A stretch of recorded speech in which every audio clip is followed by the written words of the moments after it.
Hi, I'm Marshall Burroughs with CJ Youngblood Enterprises, and what we have here is a Rave ENV Nitro fly-barless machine running Radix fly-barless blades. I've got the stock 107mm next D blades on the machine. The objective of this video is to show you how to change the piston and ring or change the head shims in the motor without dropping it from the frame. So we're going to start the process now. First thing to do is remove the canopy, of course. One thing I didn't point out is I'm running the Muscle Pipe 7 on this machine as well. Now that we have the canopy off, we're going to start to remove the fan shroud. I've already disconnected the throttle linkage here because it needs to come out of the way. So we're going to remove these screws here.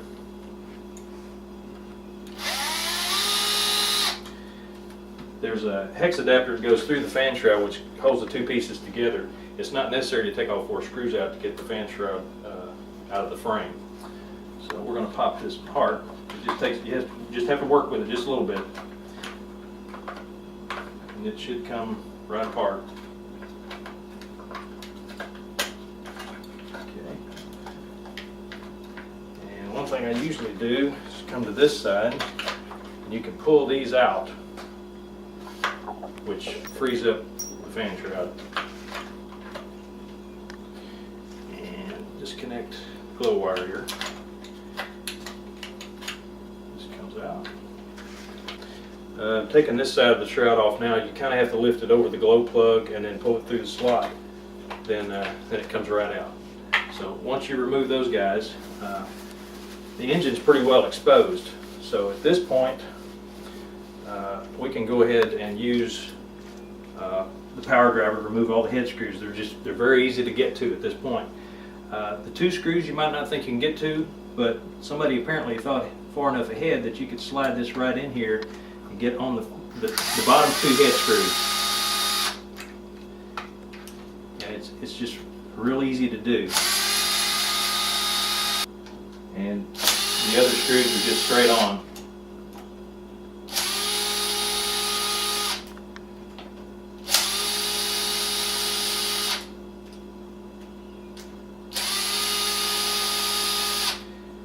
Once we get all these screws out, we can pull the head straight off. I try to loosen these screws in a little bit of a cross fashion so it doesn't tend to warp the head.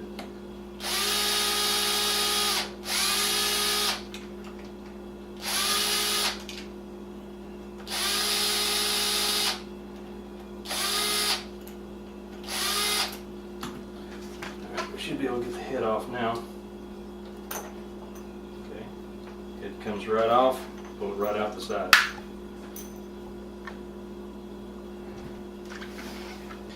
Now we just rotate the model onto its side,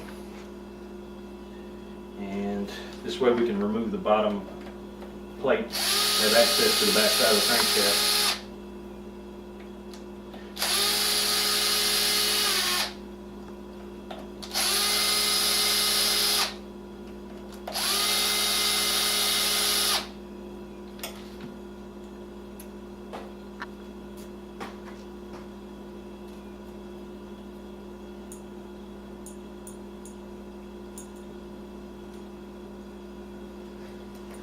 Crankshaft should just twist, or the back plate should just twist out. Sometimes they're stubborn.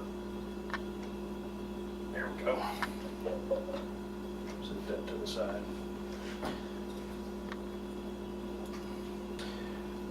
Now we're going to remove the cylinder so we can have access to get the piston out.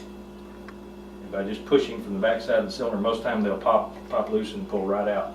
Just pull it straight out.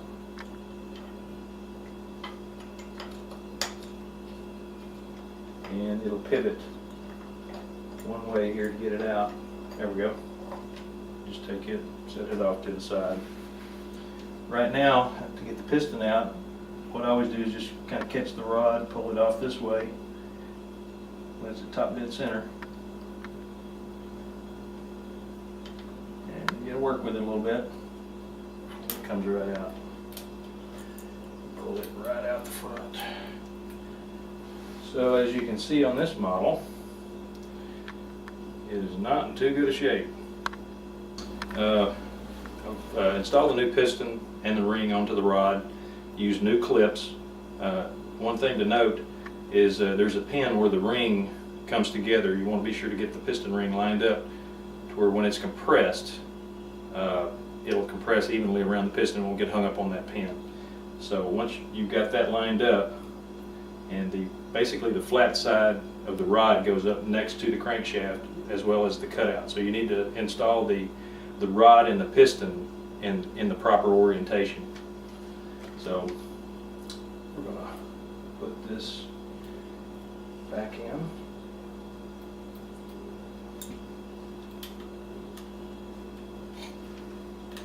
Put this in here.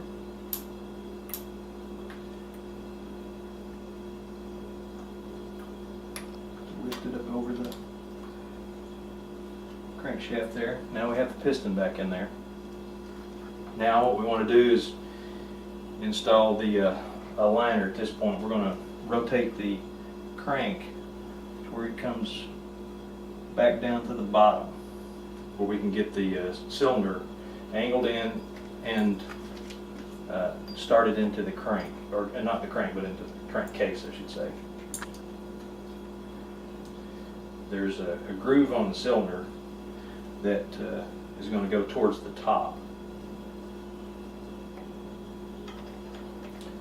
And better find that. There it is. So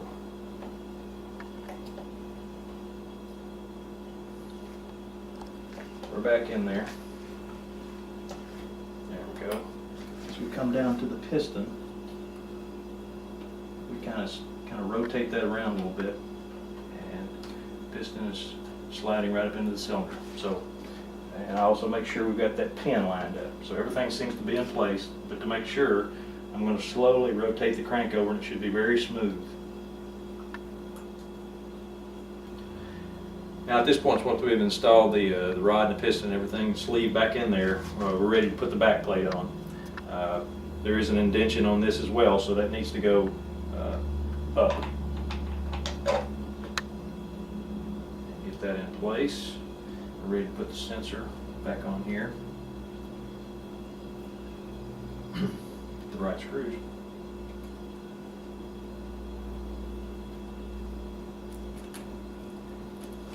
I have one more wire that has to come in here. This is the ground wire for the push globe.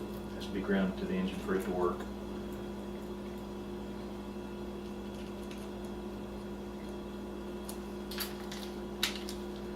I'll just use this to just kind of get them run down a little bit. But I don't do the tightening with it.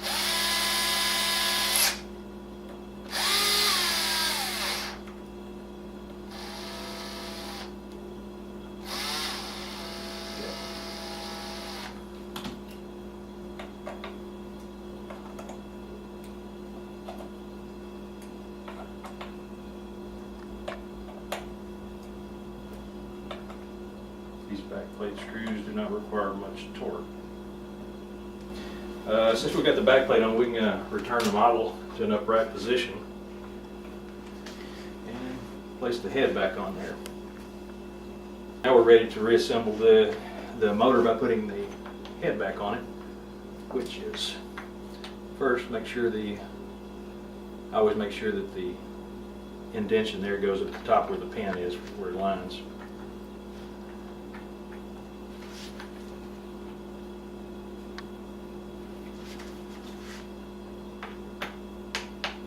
Okay, head's in place, and screw holes are lined up. Start placing screws in the head.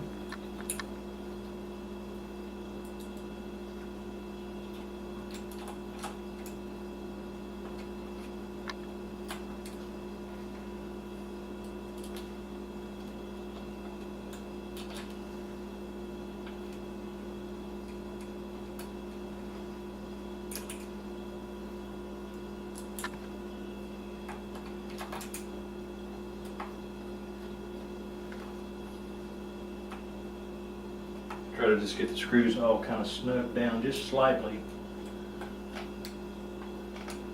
because I'll go back and tighten them in a cross fashion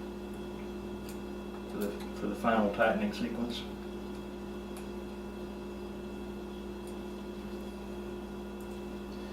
What you may need to do, put that screw in here, put that screw in, and slide right through the frame to get these snug down.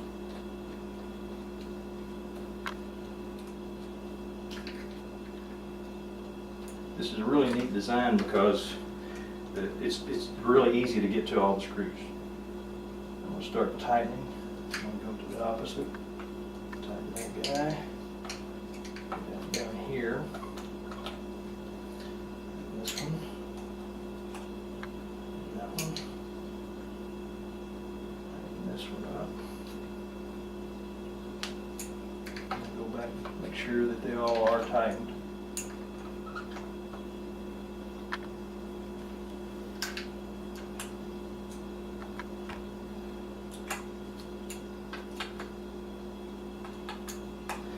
Alright, so that's all it is to get basically we have the motor rebuilt now without dropping the motor out of the frame, which is really nice. It's just easy to do. We've got the engine rebuilt. We're ready to put the fan shroud back on, so let's go pop that in on the right side of the machine. Just be sure to line up with the indentions there. That side's in. Make sure you get your throttle link and stuff out of the way. This half going through the notches in the frame, and I'll line the pins up where I put the halves back together. Should pop together just like that, and the bottom half pin lines up. So there we are. Now what I always do is just take one of the screws out, start at the other side, put the hex across, and then it pulls through. Put this one, and do the same way, and then pull right in there, and then kind of push them up next to the frame. You can't see me doing that, but at this point we're ready to put those screws right back in here. There's a raised portion on this that fits right in the frame real snug, keeps everything lined up. That one's in. It's one of the easiest fan shrouds that I've seen to take on and off. And another nice feature about the fan setup on this is the fan is really large, and it moves a really large volume of air.